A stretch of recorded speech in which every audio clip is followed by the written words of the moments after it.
A basic motorcycle maintenance repair.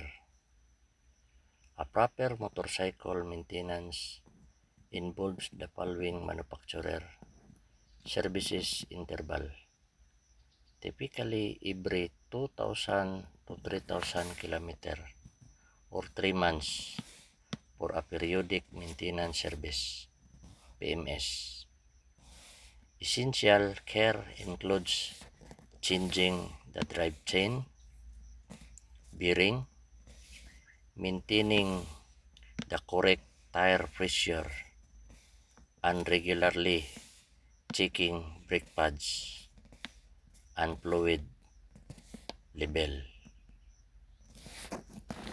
In my motorcycle maintenance basic repair.